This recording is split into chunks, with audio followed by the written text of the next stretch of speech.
Hello, friends, and welcome back to Stories About Entitled People. Play stupid games, win stupid prizes. What they're doing is re-traumatizing. Here we go. I won't pay for damage after a scare prank. About 3 months ago, I had a home invasion. It was scary. I've had trouble sleeping since then. Unrelated to that, my boyfriend's family's a fan of pranks. I've already told them that I don't like it directed towards me. Anyway, my boyfriend and I were visiting his family and having a barbecue, drinking some beers outside. I went inside to use the bathroom, and when I was heading back out, I saw a man in a ski mask hiding at the end of a dark hallway, mostly hidden by a door. I fled for the closest doors.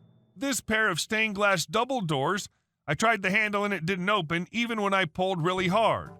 So in a panic, I grabbed a heavy-looking end table, broke the glass, ran outside, screaming, "Call 911."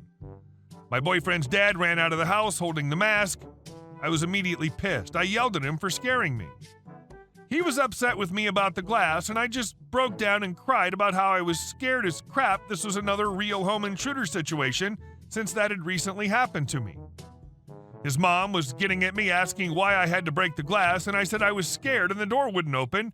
She said it was a sliding door, which made sense, I was pulling on it, but I'd forgotten that in my panic. Anyway, his dad apologized for scaring me and said he'd been waiting for one of his sons or wife to play a joke on them, and when he saw me, he just hung back quickly, not trying to do the prank, which was apparently going to be leaping out at someone, but I still saw him standing in the shadows, which I freaked out at. I said that of course I was freaked out by a man in a ski mask hiding in the house, especially when I was alone and drunk. But anyways, after a few days, my boyfriend told me that his mom wants us to cover the cost of the stained glass doors I broke, which is $3,500. But my boyfriend doesn't have that kind of savings, and his parents know it. So that would mean it's all on me. And I honestly don't think I should owe them for that. Like, honestly, if you try to scare someone crapless, it's on you if they break something when they panic. I want to tell them that it's a total joke they're even asking me for the money, but my boyfriend actually thinks we should pay. He says I knew it was a sliding door, plus I didn't have to break it. I told him that even though I'd used it a while ago, that's not the thing you remember, especially when you only have a minute to act. And honestly, he should be proud he's got a girl with the common sense to think on her feet and act fast. If it was a real break-in, I'd have saved my own butt and also alerted everyone else sooner than anything. He said the door was really expensive, and I said I didn't give a F. If I had to light $1 million aflame to save my own butt, I would. There's no price on that kind of thing. Edit to add, I sent an email to my boyfriend's parents. Here's what it said. They haven't replied yet, and I'm not sure if they will, to be honest. Hey, about paying for the door. It isn't appropriate you were angry with me for breaking a door when BF's father's actions made me fear for my life, and I only broke it to save my life. I didn't break it to be vindictive. I broke it because he put the fear of death into me.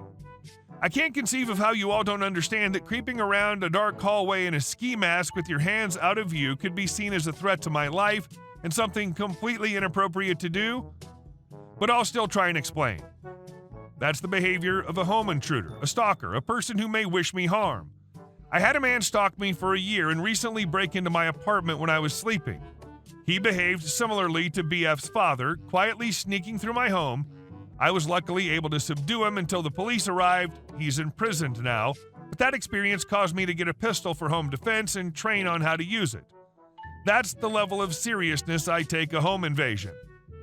It isn't a joke, and it isn't silly or funny. It's life-threatening, and that little joke made me believe wholeheartedly that I was going to die if I didn't fight or escape by any means necessary. If you're angry about a door, I ask you to reflect on why you value a door over the life of your son's girlfriend. Because expecting me to avoid property damage when running for my life or trying to blame me for it after the fact, that communicates to me that my life has less value to you than $3,500. And that's something I will never accept. I did what I needed to protect myself, and I'd do it again regardless of the cost. And if you don't respect that and don't take full financial responsibility for the consequences of BF's father's joke, you have to understand that you're telling me my life and safety is worth less to you than a door. I'm frankly disgusted that you would even ask me for money after that, rather than trying to make amends. And our second story. I'm still going to do it, ma'am. I'm a phone solicitor. We get hired by various insurance companies to call their customers and let them know all the additional policies they're eligible for. We like to pretend that we're calling as a service, but yeah, we really want you to buy something. One of the redeeming qualities of my company is that we follow all telemarketing laws to the letter. This includes not arguing with people in no rebuttal states, not calling cell phones after 8 o'clock, all that good stuff. For this reason, we're required to open the phone call with our full name and the name of the company we're representing, along with a warning that the call is being recorded, and close the phone call with that company's customer service number. Even if the customer hangs up, you'll still find us repeating that phone number into dead air because it's a major write-up if we don't. Now, my job does involve annoying a lot of people, and I know that you probably just want to get off the phone with me, but I really do need to say that number. I'll end the call as soon as it's out, or you can hang up on me in the middle of it, but that number's happening. I called a woman a few nights ago who predictably turned me down on my generous offer of supplemental health insurance. We'll call her C. Since C was pretty adamant about not buying the product, I went into my courtesy close and could have had her off the phone in about 15 seconds. Me. Well, thank you for your time, and if you have any questions, you can reach us at 1-800-C. I don't. Me. That's good to hear. And our toll-free number is C. We're done here. Me. Yes, ma'am. And if you ever need to contact us, C. We're done. Hang up. Me. Of course, ma'am. Our toll-free number is C. Hang up right now. Me. Ma'am, I can't end this call without providing you with this number. It's 1-800-C. No, you will end this call now. Me. Of course, ma'am. Really quickly now. That's 1-800-5C. I don't want your effing number. I want you to effing do what I say. Me. Ma'am, I would actually be breaking laws if I didn't give you the C. I don't want your effing insurance. Get the hell off my phone. Me. Oh, okay. Ma'am, you are free to end this call at any time, so I'm going to wait a moment so you can hang up, okay? C. Me. C. Me. We can be reached at 1-8C. I told you to effing hang up. Me. Ma'am, I really want to, but as I've told you, this call is being recorded for quality purposes and I need to say it for the record. You're free to end the call whenever you like, and I'll gladly get out of your hair. I just need to say that our number is 1C. No, you're not going to say it. I told you not to say it.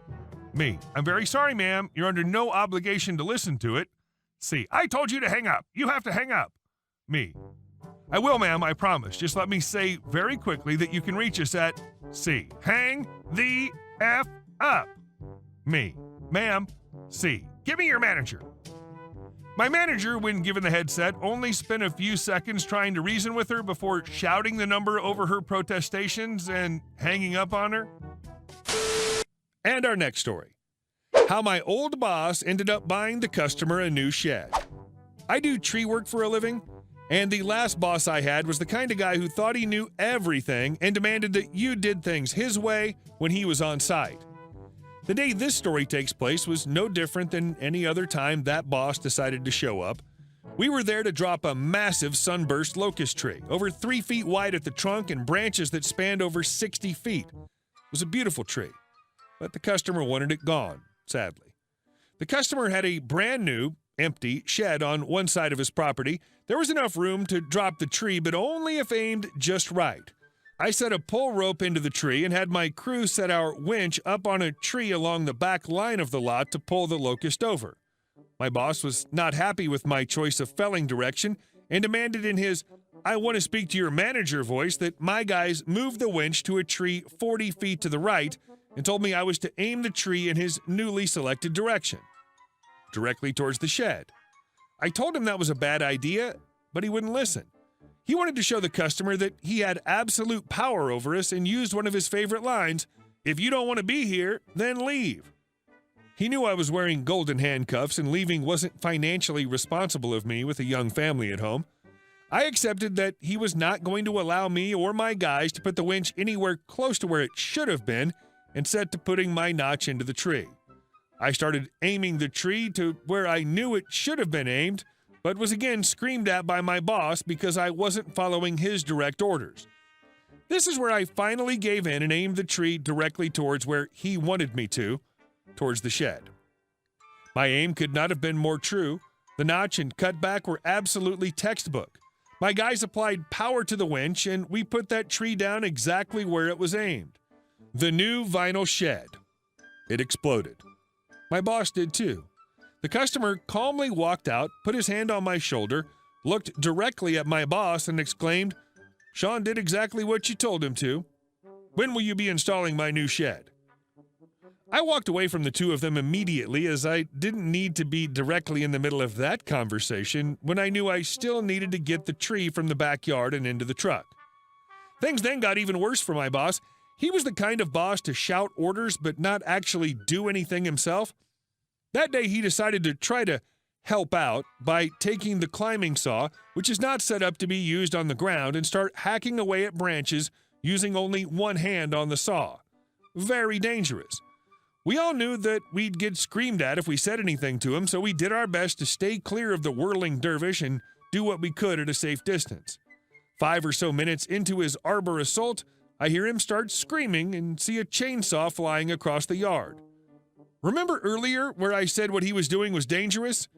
The saw kicked back at him and he put his left hand up as a reaction, damn near cutting off 3 fingers from his left hand. We managed to get that idiot bandaged up and driven off to the hospital, where the med staff were able to save the fingers that eventually had to build the customer a new shed. And our last story. Stop having my car towed away.